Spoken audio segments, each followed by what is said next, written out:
All right, welcome everyone. If you're here for Power Platform Pictures and AI, you're in the right place. So today we're going to get started and we're going to talk about how you can use the Face API and custom connectors and integrate all of that with Power Apps. And we're going to do a live build of a pretty cool app to see who your celebrity lookalike is. So it's going to be exciting. I'm excited. Hopefully you're excited. So let's start by telling us who we are. Aiden, you want to go first? Thank you, Kylie. I'm Aiden Kaskela. I am the president of Excellent Solutions. I've been working with Dynamics 365 and the Power Platform in its earlier incarnations for the past 15 years or so, and I'm a 4-time business applications MVP. Thanks, Aiden. And I'm Kylie Kiser. I work in financial services at a company called Ascensus as their product owner for everything related to CRM and Dynamics 365. I haven't been doing this quite as long as Aiden, I think about 10 years now, which is still hard to believe. And I'm a 2-time business applications MVP. But I think we're both come from a traditionally CRM background, kind of moving into Dynamics 365 and Power Platform. So we're learning a lot of this stuff right alongside you guys. So we would love it if you enter questions in as we go along and we can all learn this together. So let's talk about what we're going to do today. The goal of this presentation is just to show you some of the cool stuff that you can do in the Power Platform without using any code. Aiden is a developer, but I don't really write code at all for my day job, right? So we're trying to see how can we work together and do cool things without kind of doing stuff that requires the hard stuff, if we'll say. And you can see our little GIF there is showing a lot of different people in the community and seeing who they got when we tested this app before. So what this app is going to do is it's going to allow you to take a picture. It's going to compare that picture with a celebrity database that we have. And we got that from we started with the Forbes 100 list of celebrities and then added in a few of our favorites. And then it's going to tell you which one you look the most like. And at the end of that, we're going to display all of this in Teams because this is clearly a very business-centric scenario. So it needs to be in Teams. Aiden, do you want to talk about the technology that we're going to use? Yeah, absolutely. Thank you for the awesome introduction, Kylie. So we're going to be starting out by building a Power App. And if you're very new to the Power Platform, this is going to be an app that you can run on a mobile device. We're going to embed it in Teams. You can also run it on tablets or directly on the web. So Kylie is going to be building that, and that's going to integrate with Power Automate. From Power Automate, that's a automation and integration engine that runs in the cloud as part of the Power Platform. And we're going to be using that to connect to a bunch of different services to do different things. OneDrive, we're going to be using the Face API. We're going to be creating a custom connector, returning that back to Power Apps, and then embedding that in Teams. Excellent. And the one call out we have on this slide is to our friend Phil Topness. So if you haven't checked out some of his YouTube videos, that's also a great place to start to see some other fun uses for combining these tools and just some really slick demos. So we took some of our inspiration from him. And now it's time for the demo. We're going to start. I'm going to pull up our thing right here.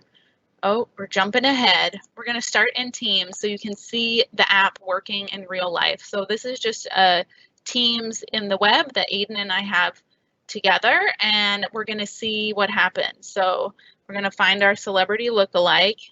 Now wait, I gotta make my hair look nice, or I keep getting boys. We don't want that. All right. We're taking a picture. Oh, I clicked the wrong place. So one thing we set up, you'll notice that came from testing is we wanted to make sure that our submit button doesn't allow you to click it until we've saved that initial picture. And we also set it up as that's processing. We also set it up so that if you take a picture and you don't like it, you can click again and erase it and take a new picture. And so that's all stuff that we're going to configure today. And I love it when this works for demos and I get such a beautiful person that they're saying looks like me. much better than earlier today in testing. I told Aiden I got Jerry Seinfeld. That was pretty sad. But then it'll start again and let you take another picture. But Aiden, I'll let you take it away and start us off with the flow and custom connector piece. Great, thank you, Kylie. So I'm gonna start sharing now. And what I want to start talking about is the Azure Cognitive Services. And this is something that I became familiar with at the Microsoft Build Conference in 2016, where they're able to demo some really, really cool use cases, things that had a big impact on people's lives. There was one story shown where it was an engineer who worked at Microsoft who was visually impaired, and he was able to take a picture from a camera in his glasses, send it to the cognitive services, where the vision analysis could tell him what was in the picture, and then it would feed back. It would convert text to speech, and then read it out into his ear. So you could hit a little button, and then through this you're able to hear what's in front of you. So really cool. There were some other great use cases, like there's another engineer who was had difficulty interpreting people's emotions due to being on the autism spectrum. And so using the Face API, which we're going to use today, actually, it's able to tell you its best guess at the mood or the emotion of the person in a picture. So it was another way to help kind of get some of those social cues using this. And there are real world business cases for this as well. You can do things like form processing. They have content moderation. It can do text to speech, speech to text. It can do language conversion. Sorry, I'm losing my words there. But all kinds of really, really cool stuff that are AI based. But there's these easy to use wrappers over it, so that you don't have to be a developer to learn how to do these. And we're going to take a look at one of them today, which is the Face API. So this is pretty simple from the Azure portal. When you're looking at it, there's not a whole lot you can do. You stand up your API service, and under the Quick Start Guide, it says get your API keys here and start working with the console to build it out here. So my keys are kind of like your passwords, and then it shows your endpoint where you can connect to. The console is actually really cool. What it is it's a friendly wrapper over the API calls. So before, if you want to call a custom API endpoint, you'd have to use something like Postman to build up the request yourself and figure out all the settings. With this, it's a lot easier. It shows you all the possible endpoints that you can call to. So it's a person group, and it shows you the actions that you can do there. And I want to call list. And so this is what this is going to do is tell me all the person groups I have out there. When you're using this console, it's easy enough to select. First, you have to pick your region. That loads for a second. And one of the things it's going to ask, actually the only thing it'll ask, is for your subscription key. So this is the actual request that will go out to it. You can see it, the request URL, we can send it, and we get our response back. And this is the real world data that I have. So, a quick, easy way to build up your requests and test them out. But we're also going to use these requests and responses later to build our custom connector in Power Automate. So to do the celebrity lookalike, we had to do two things. First, we had to build our celebrity repository. And secondly, we have to take your picture and then match it up to that repository. So take a look at the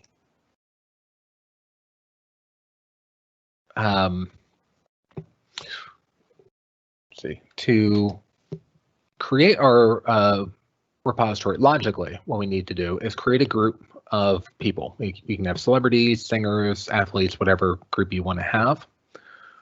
Next, we need to start adding images for it. So it's a two-step process. We have to create a person entry, and then under that entry, you can add one or more images to match it up to. And the more images you have, the better refined it is. So we do get some unusual results sometimes. And then finally, after we add all our people to the model, then we can train it because it is an AI model. So we need to fire it up. So I did some of these in advance. Creating the group is, I have a flow for that. I'll just take a really quick look at that. But all it does, it has a manual trigger, and I pass in the parameters I need, and it makes that call to the API service. So just kind of a graphical wrapper over the web page that we saw for the API. So how we populated the repository is we have this OneDrive folder where we're dumping the images, and they're all formatted the same way, where it's the person's name.jpg. And so we have a Power Automate flow that runs that waits for us to drop images into this folder or any file.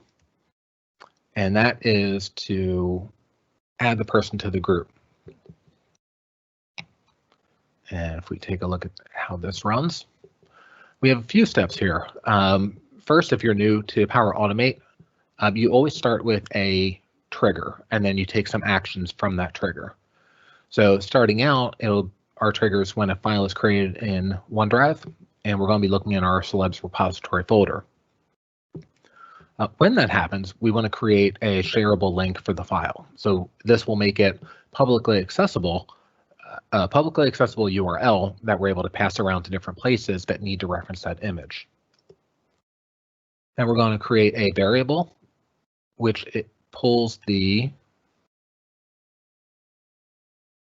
name of the, takes a substring of the file name. So what it's doing is it's grabbing the person's name, essentially. It's passing that person to the Face API to create that person record, and then adding a face to that person. So, so this will run for all those images that we have dropped in there. And if we go back, we can look at the history of the last one I added.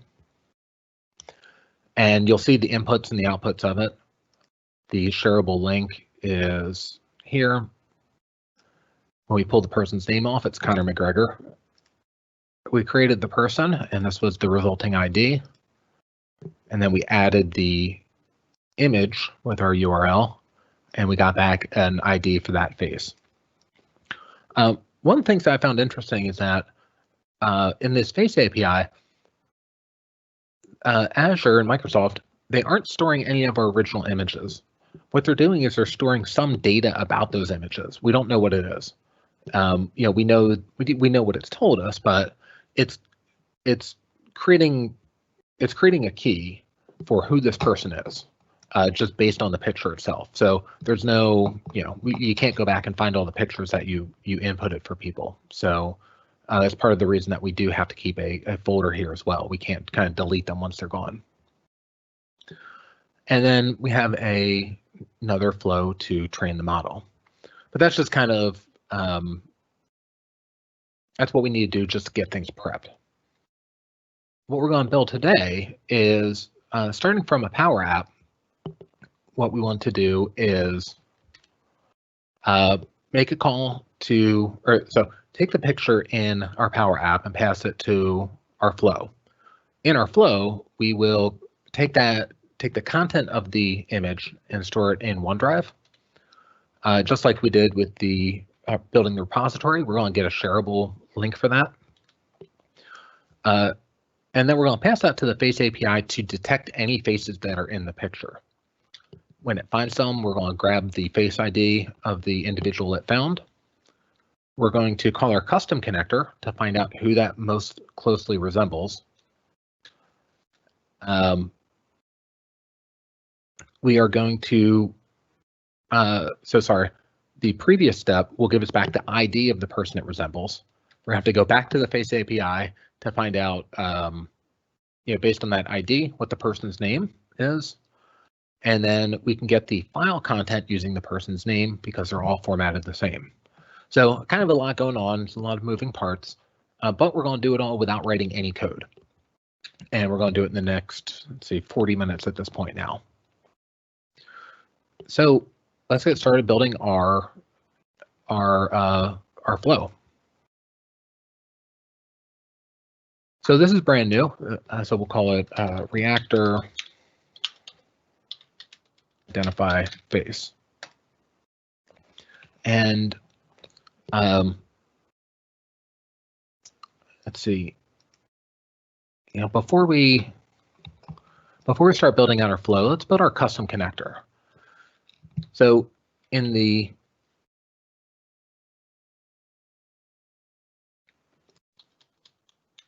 Power Automate, there are a good number of endpoints for the Face API.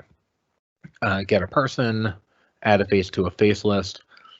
In our case, what we want to do, that the specific action isn't listed because there are 100 Face API endpoints and only a dozen that are wrapped around in with an out-of-the-box connector. So what we can do is we can build a custom connector to call that endpoint. So to do that, in Power Automate, we'll go to Data and then Custom Connectors.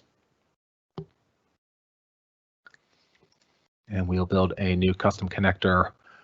You can build up your request in Postman, export and import it here. We're going to go from blank. It's a little more challenging, but it shows you everything that's going on behind the scenes. So I think that's a good way to go.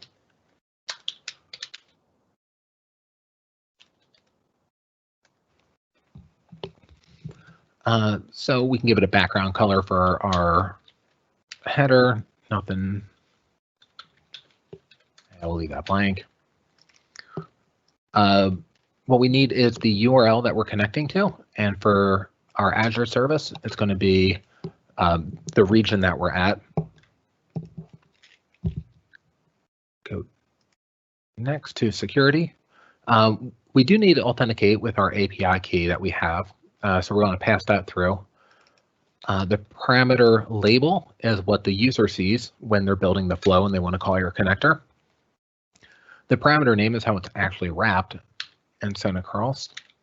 So this is going to be pulled from the Azure portal, and it's going to be in the header.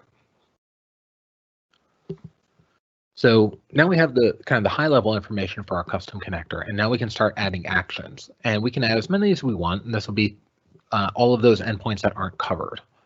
We're only going to do one here. That's going to be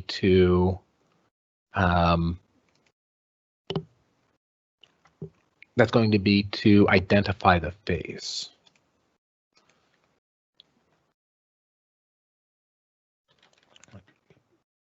Sorry, 1 second. Okay, so we'll start by creating a new action.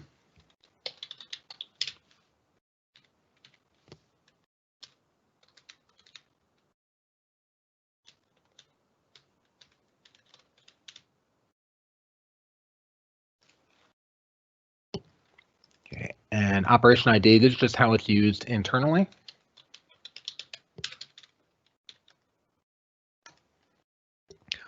The request is what we will be sending out to the the Face API that we built. So we can import that from a sample.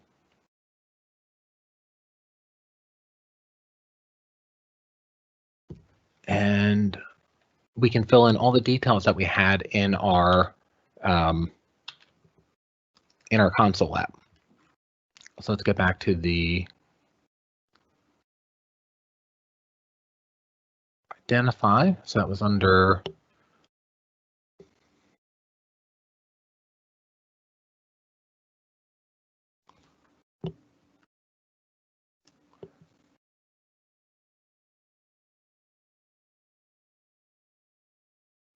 sorry, here it is. Face identify. I'm going to do East US.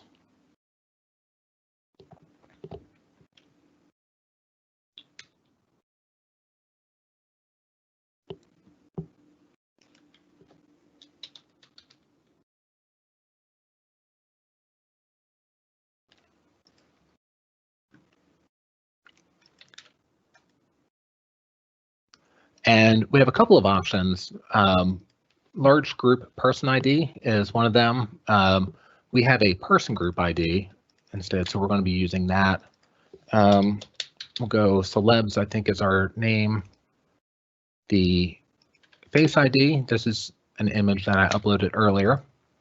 Number of candidates, we just want the one closest match. And then confidence threshold is how confident it needs to be that it's the same person. We're going to set that to 0 because we don't need to be too confident here. So it built up our request, got a response, it was valid, and it matched this person ID. So that's great. We have some sort of a valid response here.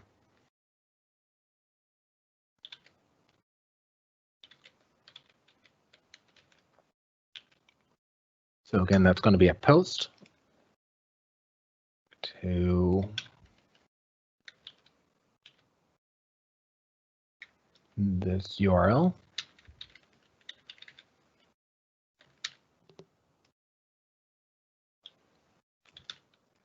Headers, we can put in the body.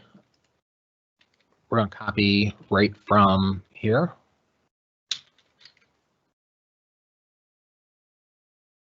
And hit import on that.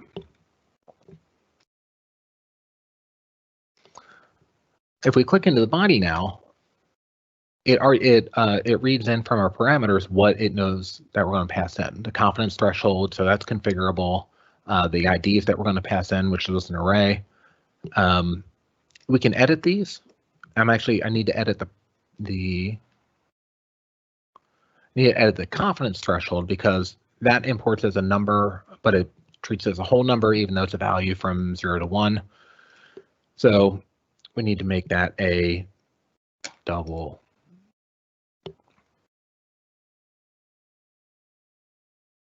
So we have our request, and we can give it the response too. The response is going to be what that's going to let us do is pull the values back from our response and then work with it in flow.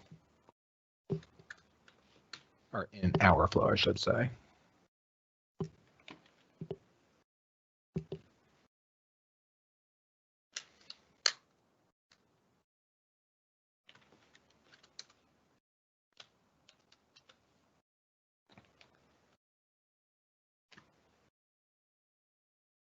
Oh, sorry. Extra spacing got me.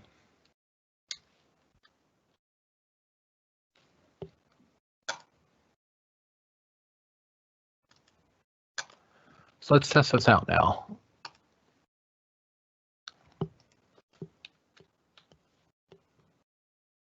So we're creating the connector that's just kind of persisting everything, and we're going to put this to the test. So given an input, we should get some response back.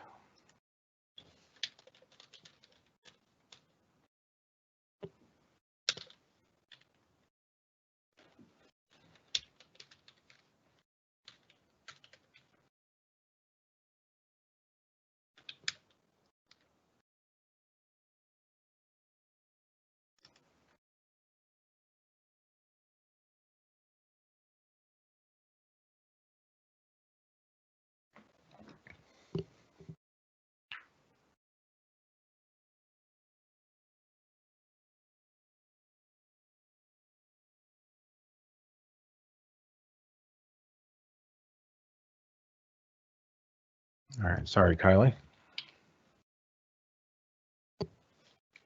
Yeah, I'm gonna have to go super fast. It's gonna be a challenge. I know, sorry. No, you're fine. All right, so what I'm going to do is I'm going to jump forward a little bit, and I'm going to use the custom connector from our demo, what we had. So the trigger is still Power Apps. What we want to do is we know that we're going to be getting an image from our Power App. So we need to ask it for our input. And here we can just say we'll ask for this image in Power Apps. And now when Kylie builds that, that'll be available there. So our first step that we want to do is when we get that image, we want to create that file in OneDrive. So we can find our OneDrive connector.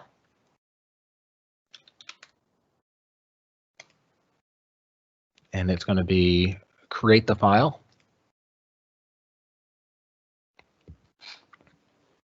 And we need to sign in. That'll just take a second there. And ask us a few things. Where do we want to store it? That's going to be in our analysis folder. So all these images that we're going to get,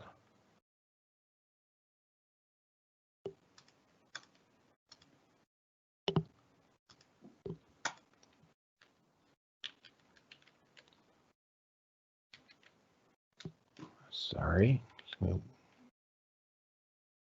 Kylie, just bear with me for 1 second. No, you're fine. And this is a good time to remind everyone, if you have questions as we're going along, feel free to enter those in the Q&A, and we'll try and answer those as we go along, or we'll answer the last of them at the end too. And also, I think Rebecca also posted in the chat that they have a YouTube channel where this demo will be posted, so you can follow along there afterwards if you want to go through this a little slower. And Aiden and I will also put up our contact information at the end too. So if you have questions and want to reach out to us, we'll happily help you with these things or do our best to help if we can. All right, thank you. Of course. Yeah, so I found the problem. My user got switched at some point. So I don't know if I had too many windows open or what happened there.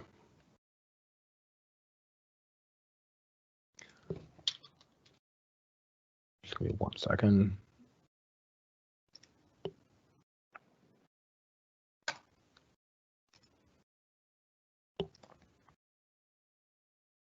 So back to OneDrive. Now we will be creating that file in OneDrive. The folder path is where we want to save that. So we have an analysis folder for all the images that are uploaded. The file name, we're going to give that an expression.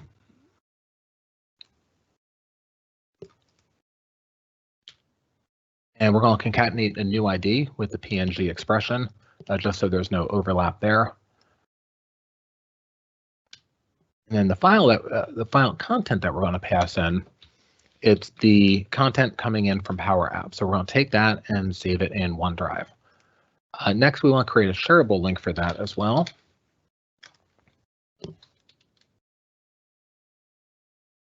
And it'll be create a share link. We don't need it by path because we have the ID of the file. So we can give it the ID. We'll make this a direct anonymous link, and now we should get a shareable URL to pass into our Face API. So in the Face API connector, we can call the actions. There we go, detect the faces. And what this will do is we can give it an image, a URL for an image, and that'll tell us, or it'll index any faces it picks up on in that picture and return IDs for each of them that we can reference later. So we're going to get a ID back for the face that it found, and we're going to store it off into a variable to make it easier to reference later, and we'll just make that a string. And the value, again, it's going to be an expression that we build out. And this is the output from our detect faces step, and we're going to pull off the first ID. So we have a shortcut for our face ID now, and we want to call our custom connector to call out to the endpoint that didn't already exist. So this will be our demo, and it is going to be find the closest match. So here our person group is celebs. That's one that I created earlier. The face ID, we know from our variable, the max candidates returned is 1, and the confidence threshold has to be not confident at all, because it doesn't matter how much I don't look like Ryan Reynolds, I still like when it tells me I matched him. So this will give us back our closest match, and what we should have is an ID for a person. So given that person ID, we need to figure out who that belongs to. So back to our Face API where we're storing that, we will get the person, and we could do, I mean, there are obviously other ways to store, you know, a name with an ID, but this is showing an easy way to do it. So the person ID that we want to request is, we're going to put in a custom value, and again, that's going to be our expression from the find closest match step.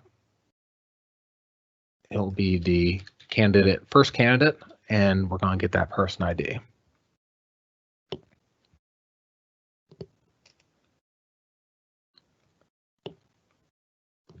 So we want to return the matching image back to the Power App, so we can pull the image content from our OneDrive repository. So back to OneDrive, we'll say get file content by path.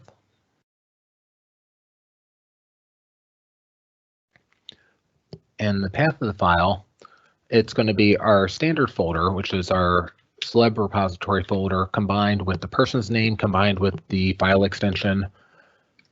I'm not going to build out that expression for you, but Excel style, folder name, output, and then extension. So now we know the person's name, we know the score, we got that back from our Face API, and we have the file content. And finally what we want to do is return that back to our Power App. And one action we want to call here is respond to a Power App or flow. And we can add some output.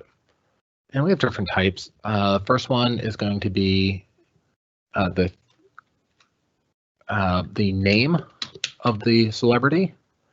And we're going to have that from the name that we retrieved from the Face API. We also want to get at the score, so how close a match it was. And it's a confidence score, so it's from 0 to 1, but that doesn't look really good to tell somebody they're 0.09 of a match. So we can multiply that by 100 just to make it a little prettier on the receiving end. And finally, we'll return the matching image for the person.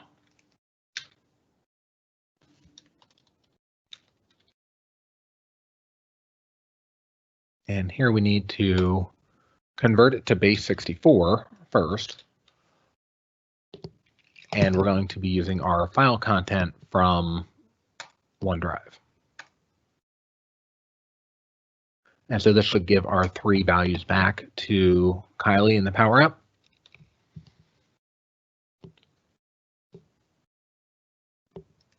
And we're not going to test it. Everything might work. Let's go crazy. And Kylie, do you want to show the Power App build?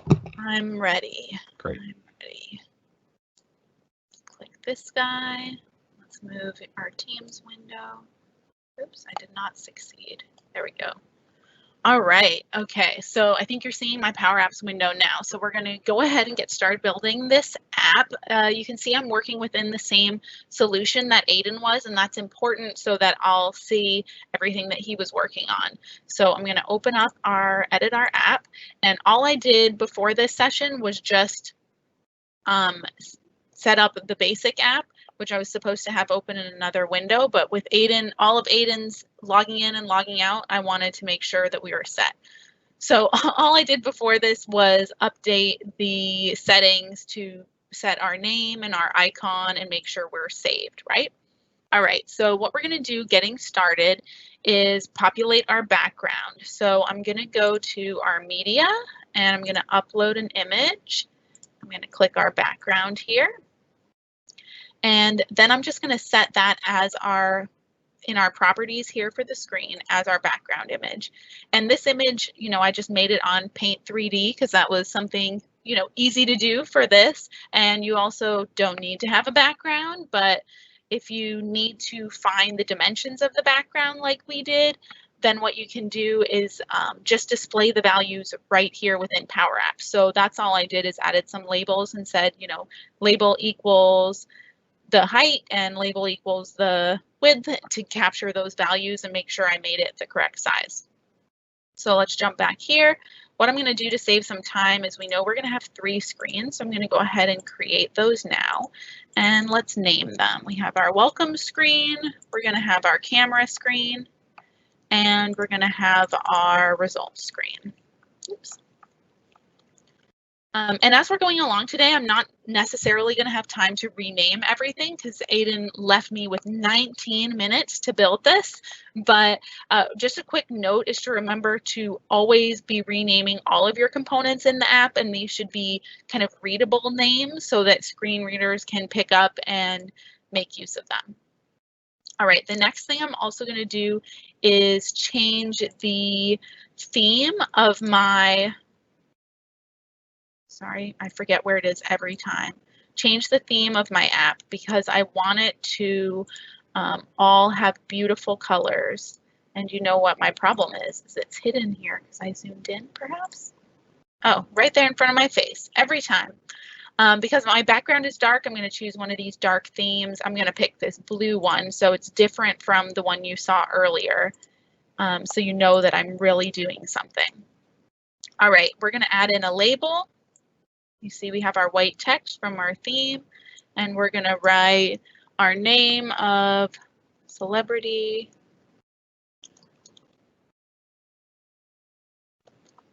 Let's add an exclamation point.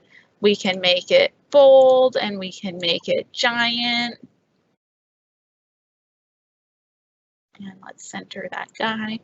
And we're just going to add a button here to direct to our next page. So let's add our star button down at the bottom. There we go. Make it bigger. We also have this cool, you can align it to the center if you're a little bit OCD, make sure it's doing what you want. And we're going to update the on select of that button to navigate. And we're going to have it navigate to the camera page. And we'll have it fade because that's the way we do it. Right? All right. So we can even test that, just by holding Alt, click, and we'll jump over to that camera page. Now, on this camera page, we're going to have a few different things here to keep in mind. We're going to have the camera that's taking the picture, but also we're going to overlay that with an image that will be showing the picture that it took. And that's going to have some additional properties in there to allow us to take multiple pictures, retake the picture if we don't like it, right? Like we talked about. We're also going to add in a drop-down box that's going to allow us to choose which camera, which will allow you to use it on your phones. You could choose the front camera or the back camera if you wanted to. And then, of course, we're going to have a submit button that's going to call that flow and do all the heavy lifting that we did before. So let's pull all those guys on here and start setting up some stuff. So I'm going to drop in, that's the wrong button. We're going to go ahead and select our drop down. Put that there. We're going to add in our camera. Oh, now you can see me. Little bit taller in case we're on the phone, right? And let's update this drop down item to show our multiple cameras if we had them. So we're going to set it to camera 1 dot available devices. Excellent. So you see right now, I'm going to hold Alt to test. We're seeing 2 different ones, but we're going to keep using the one we're using, right? And then we're going to update this camera to make sure that it uses the one from the dropdown, because right now I can select it, but it won't change anything, right? So what I can change here is on my camera control, I want to change this to dropdown camera, well, dropdown 1, because I didn't rename it, dot selected, dot ID. Okay, so then that will allow it to update if I change this thing. Perfect. We're also on our camera, we're going to update our stream rate. Oops. And we're going to set that to 100. So we just get a nice smooth transition, and it's going to work beautifully. All right, excellent. Now we're going to pull that image that I mentioned that's going to come over top of the camera. So what we should do, and I'll try and do it quickly, is we want to set this X and Y to be the same as the camera. And that is so that we can, so that it will show the same. So you're not going to notice that I'm working, that when I switch between the camera and the image, right? So we're going to set our X and Y to be the same. And we're also going to do the same for our height and width. Go. And let's find our height. And these are also good things to do to be updating your position of items relative to other positions, because right now you might not have responsive design, but as you start working on more responsive design, you're going to want that so you don't have to kind of rebuild everything from scratch. All right, so now the next thing we have to do on our image is we're going to have it set an image, and we're going to set what that image is. So we're going to call this image var image. So one thing I love about Power Apps is that you can just create variables whenever you want. You don't have to declare them anywhere, you just do it. So that's what I did. We're going to make it var image. And so now let's define what the var image is. So on select of this camera, we're going to have it say if that var image is blank, so is blank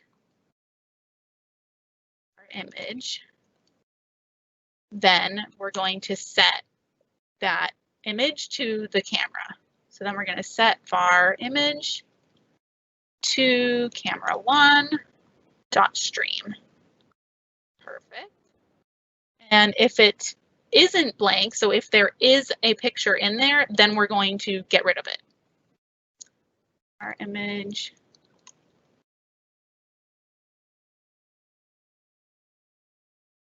Make sure we get all our parentheses. All right, so let's see if this works. So what should happen, I'm going to hold Alt to test. What should happen is I should be able to click and save a picture. So you see that picture is showing up here on our image.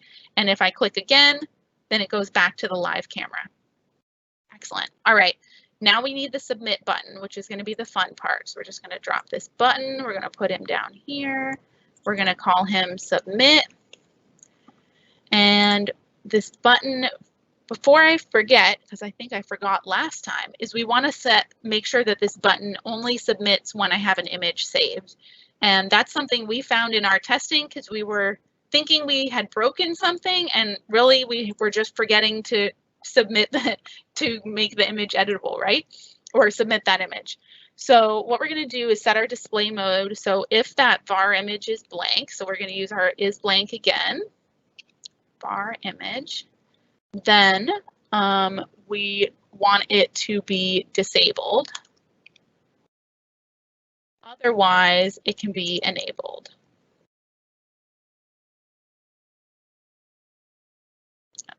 Edit is the one. Display mode.edit. There it is. All right. So, oh, what did I do wrong? Let's try it out. Oh, we did something wrong. All right, let's fix it.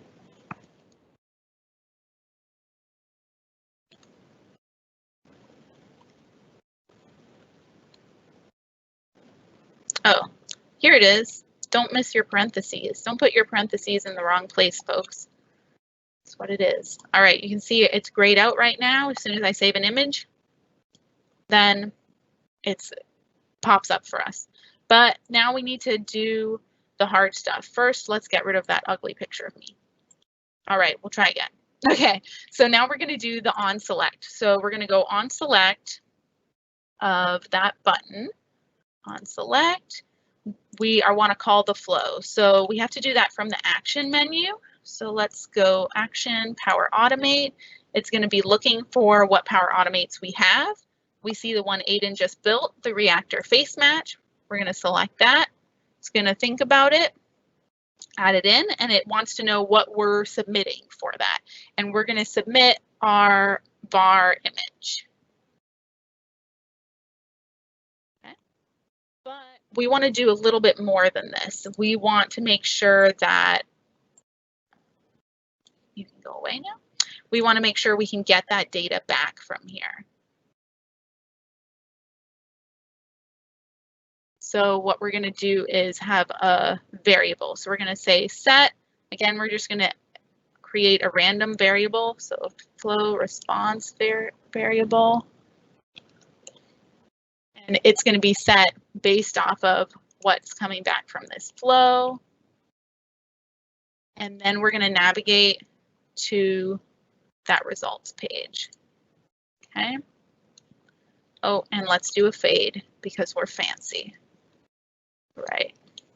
So this is giving me an error. So let's see if it's going to work when I click submit. Thinking.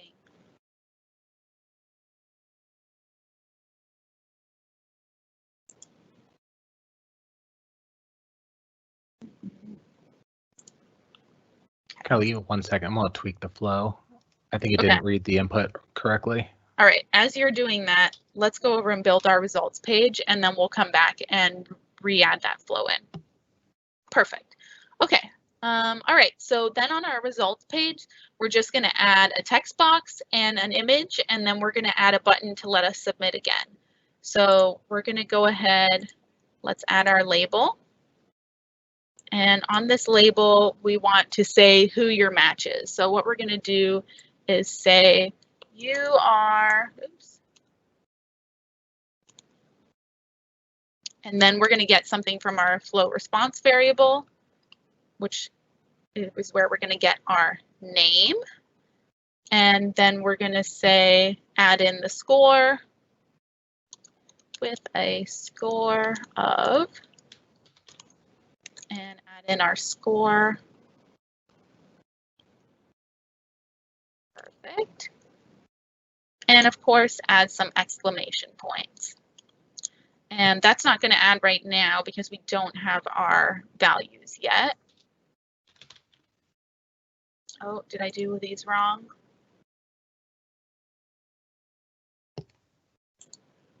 There was a time, the last time we did this presentation, I did this incorrectly. And then do you know what I did? I didn't write down the correct way to do it. Of course. We're doing stellar, guys. Stellar. We're going to do it the other way. All right, we can concatenate these variables. And just add this guy in. Oh, I see my problem. I don't need to redo it.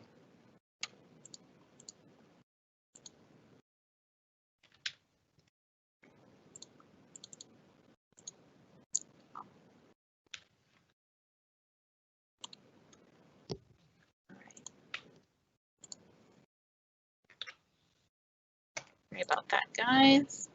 Let's get all of our ampersands in. And of course, it's still fighting with me.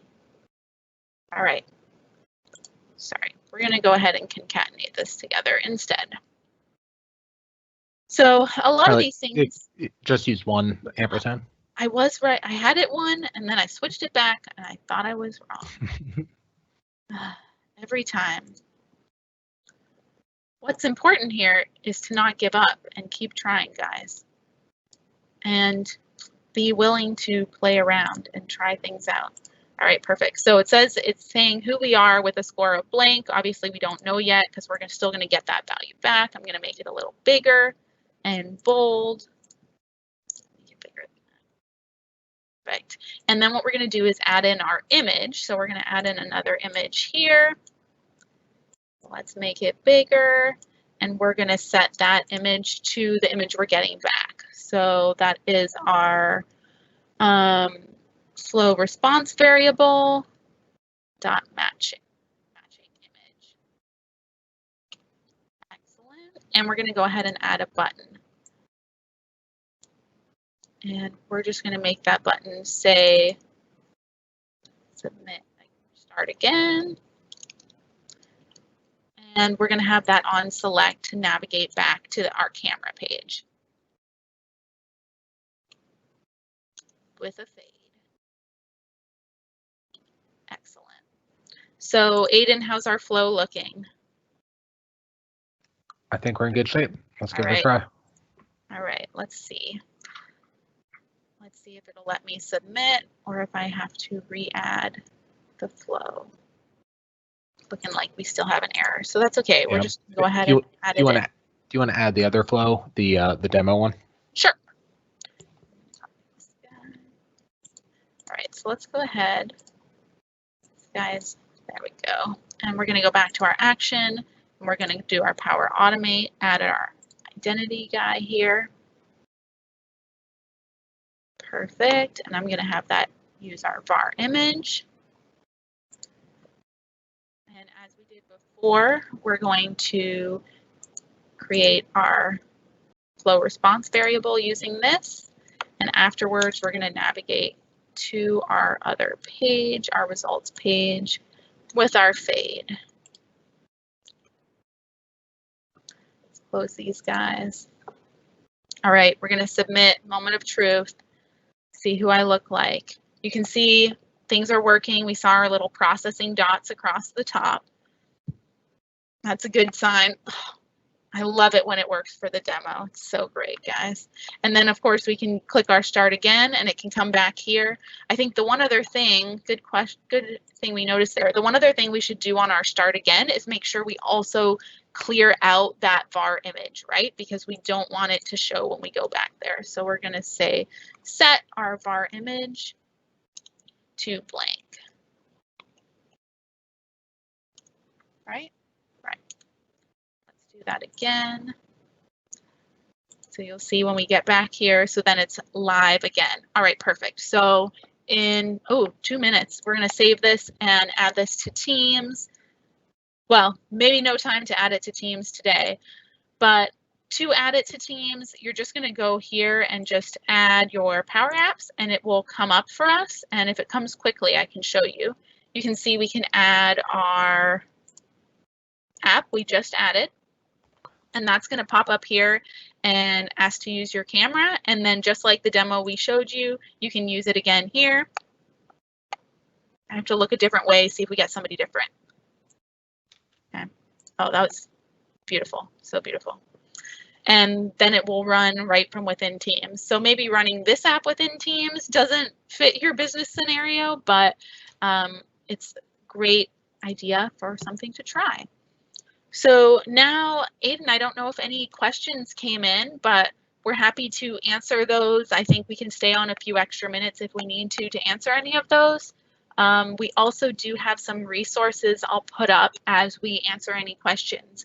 So I think Rebecca's also going to drop these in the chat for you guys. So these are some materials on Learn and on the docs to help you get started with some of these things. But also, as we mentioned, this presentation will be on YouTube. Aiden and I have done this presentation once or twice before. That is also available on different platforms. You know, we're happy if you guys want to reach out to us, and I'll put up our contact information in a minute as well. So what questions do we have coming in? So a question from Wayne. Were there any special requirements for the pictures you collected? That's a great question. So I think one thing we didn't talk about, Aiden, maybe you can talk about in a second, is also how we only had one picture of each celebrity. Mm-hmm. But for our pictures that we submitted as you took of people, that we took of ourselves, what you had to be careful of is just making sure, you know, that there's only one person in the picture. So like Aiden was always doing, is getting the first response out of his, out of the strings that were returned. If there were multiple faces, then the Face API would pick up each one, and that's not how we designed our logic, right? So we wanted pictures of just one of us, and also making sure that your like face is visible. So if you're wearing like a hat, then sometimes we were having some problems with the Face API recognizing it. Yes. Yep. But go ahead. No, you're absolutely correct. Yeah, the big things were to the one image per face, and it's actually scary good at picking up faces like way in the background, and half faces that are kind of off, you know, somewhat off the picture. It's really good at picking up on them. So yeah, for some of the custom actions, it only the API itself will fail if there's multiple images in the face, or sorry, multiple faces in the image. But yeah, otherwise, I think we were looking for a uniform, so they all had to be the same format, just to make it easier to, you know, to know where that file is going to be in OneDrive, so we can return it back to the Power App. But I think that was about it. Yeah, I think the other interesting thing, maybe you touched on it when we talked about groups and setting up the people groups. And what's interesting is for each celebrity, we only uploaded one picture of them. But what we could have done is if we uploaded, say, 4 pictures of Jennifer Aniston, it would recognize that they were all the same person and use all that information to build like a more complete understanding of her face, right? So yes. Like right now we're comparing our face with that one picture of those celebrities. So if this was more, I guess, holistic solution, then we would probably be you'd want to have multiple faces of that one person that you're comparing to, right? Yes. Yeah, and we can see from the score where, you know, you get a score of 30, and that's not zero, you know, that's not a percentage. It is, you know, how confident is it that this is the same person? So you're not the same person. It's not going to be a high score, but with so little data to compare you to, you know, you can get some really high scores based on just lack of information. And so you also joked about that at the top, where you get cases where it might think you are, who did it think you were? Jim Carrey? Jerry Seinfeld. I have also been Nick Jonas, and right. I've been I got someone else the other time. My son keeps getting Alice. My son keeps getting Alison Krauss and Carrie Underwood. So, you know, but with only having one picture of these people, and it could be at a funny angle or it could be funny lighting, it doesn't take much for it to, you know, pick a different individual for you. So, you know, your real world cases are, you know, maybe you have your employees or your friends, or I think with the person group that we're using, it can do up to 1,000. It can compare you to up to 1,000 people. So it wouldn't be good for, you know, large face identification at like the inauguration or something. You know, but matching up pictures to your employees or your friends, things like that you might build for fun, you could do. And since we are at the top of the hour, I'll go ahead and put our contact information up. I don't know if there are any other questions that we want to answer. I think Rebecca has a few other slides to show too whenever you're ready, but I think I can stick on a few minutes longer if there's any other questions we want to cover. Sure. So I'm happy to jump on in just a moment. I'm going to leave your contact slide up there for a little bit longer in case anybody is trying to grab it. You can also get this information if you happen to sign up for this event through one of our meetup pages. we have that listed in the event description as well. So you can always reference that too. There are a few questions.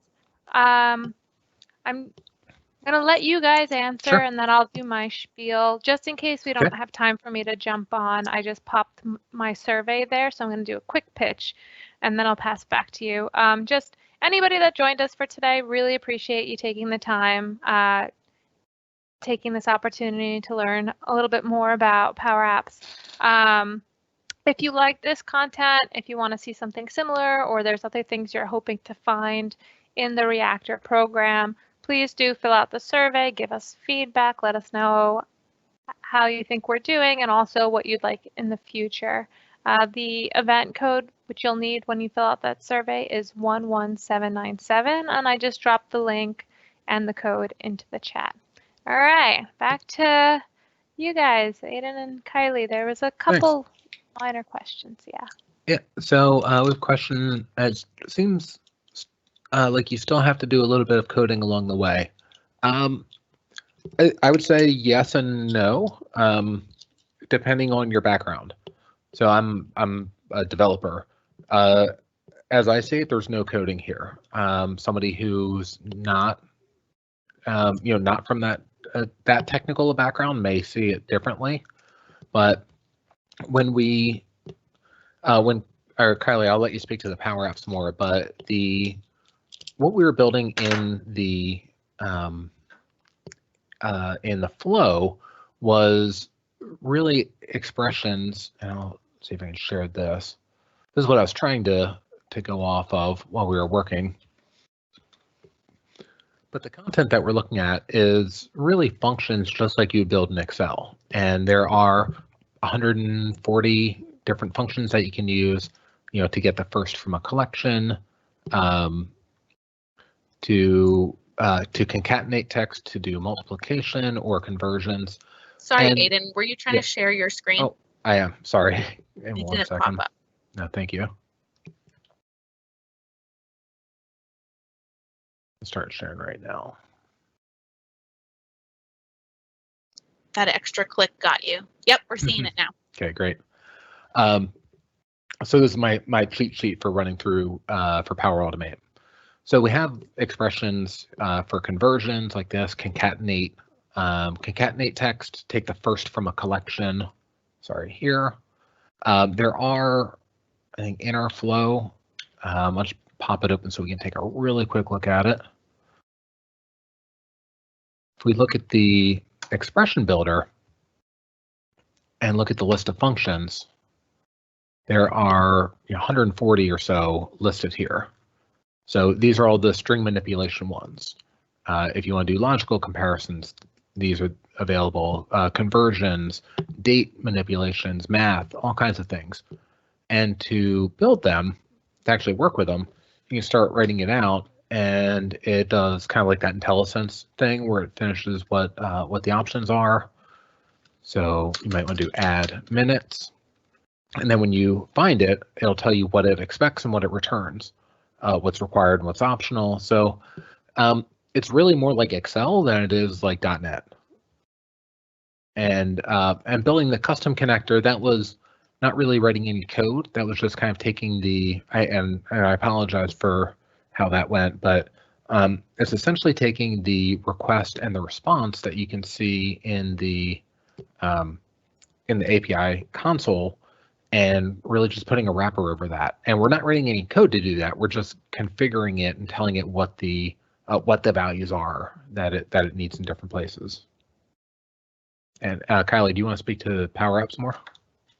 Yeah, I mean, I think it's a great call out, because I think coming at Power Apps as a non-developer, I think it can be a bit intimidating. How Microsoft kind of promotes it is that it's like Excel-like formulas and things like that. So I think it helps to have a technical kind of mindset or some kind of technical understanding, but we're not writing the whole thing from the ground up. So it's definitely low code. And a lot of these things are, at least from the Power Apps side, mainly it's knowing the kind of attributes of some of those things, like that dot notation, figuring that out is kind of the hardest part. And a lot of that, I think, comes as you get in there and spend some time doing it, then it comes a lot more naturally. So I would definitely encourage you, even if the little bit of code you saw today kind of scared you a little bit, to get in there, try it out, and start learning, because it can be really great and lots of fun stuff that you can do in there. I think we had another question about resources for getting started with Power Apps and Power Automate. So I dropped in the resources that we had on that slide. But Aiden, what else would you say to new people who are getting started using some of these tools? I think a great one that will cover building Canvas apps, working with Flow, and even some more things on top of that is App in a Day. These are free training, full day trainings, and they were in person. I live in the DC area. They were, Kylie and I both do, and they had them here, probably every month or every other month at the Microsoft offices. They were put on by partners, but they were free to attend, full day events, and you would learn all kinds of great things like how to build these and a lot more than that. I think that they're virtual now. All the content I know is free. You can just go download it now. But I think App in a Day it's always, if you have the opportunity, and now I imagine that virtually you're going to find that somewhere. I would start with checking that out too. Yeah, and I'll go ahead and drop the App in a Day as an announcement. And Kylie, my Twitter handle was wrong on the contact info. I mean, you reviewed these slides, so I don't know what to tell you. Sure, I did. Yes, it's at Aiden Kaskela, which is spelled in the Q&A now.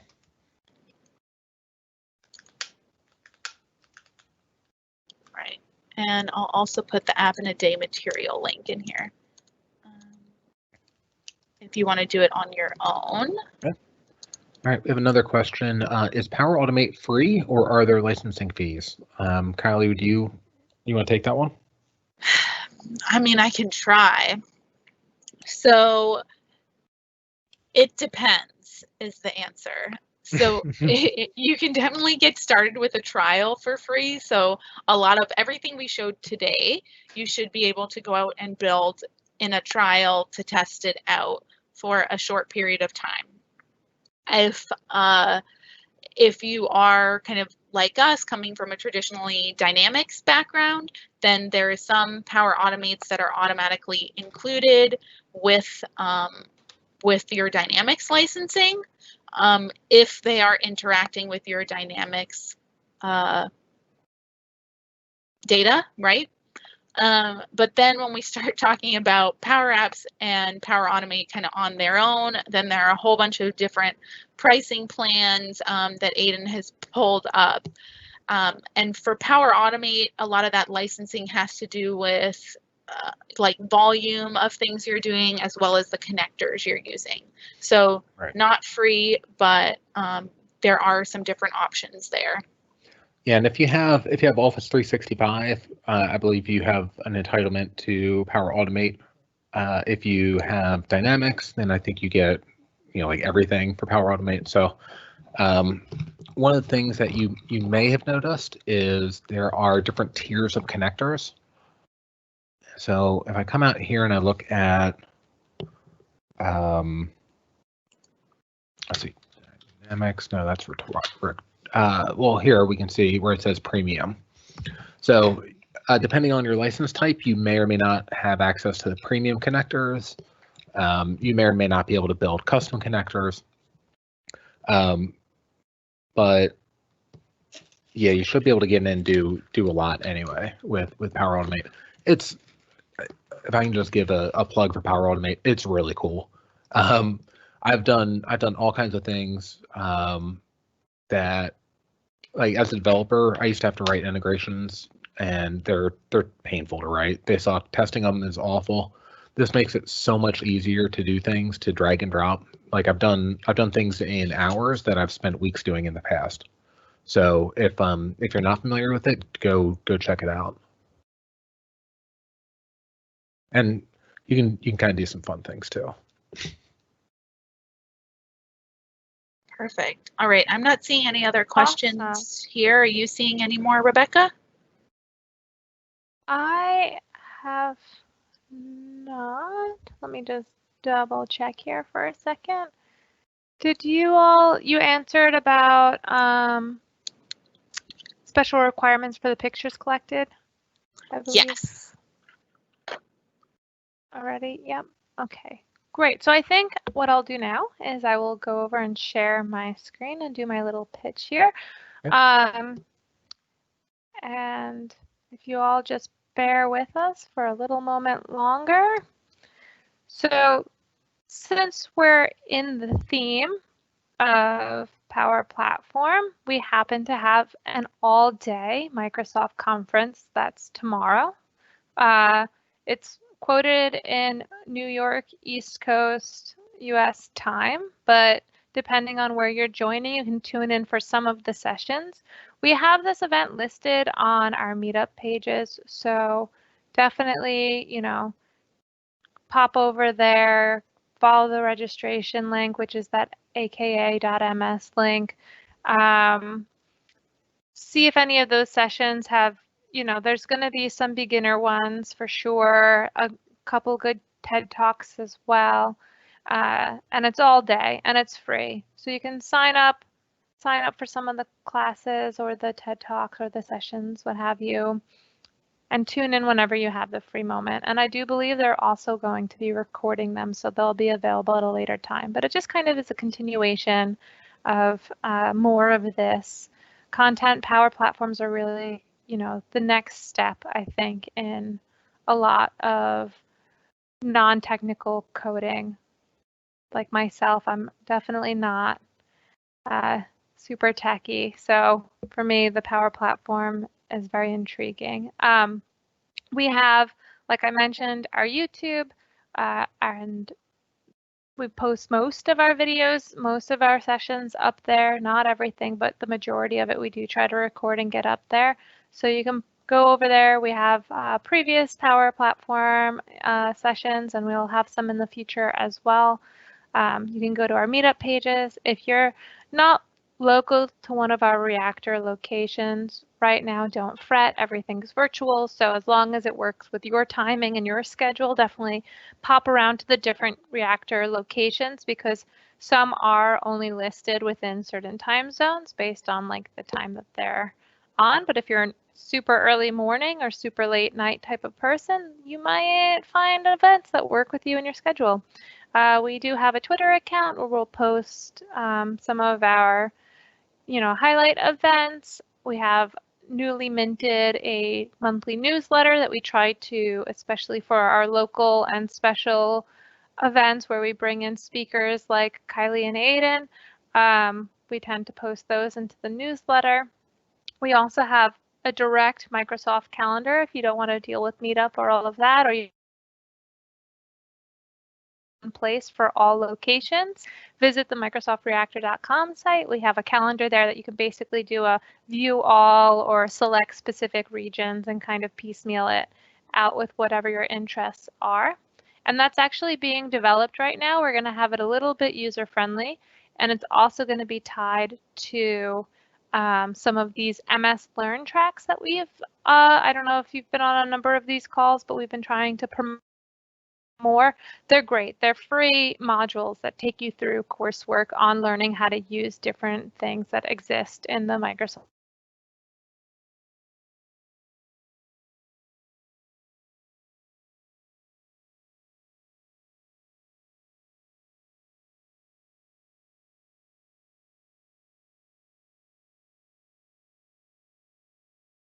Whoops.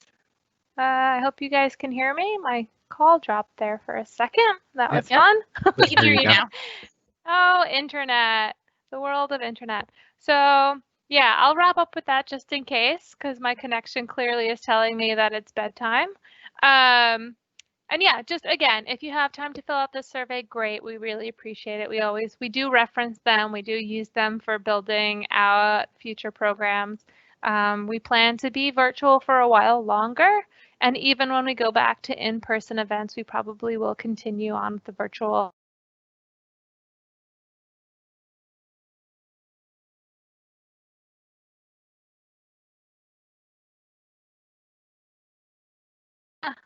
Thank you all so much. Thank you, Aiden and Kylie, for coming on and donating your time, to show off these applications. And thank you, attendees, for coming on and sticking it out as well. Thanks so much for having us. Yep. Thank you very much.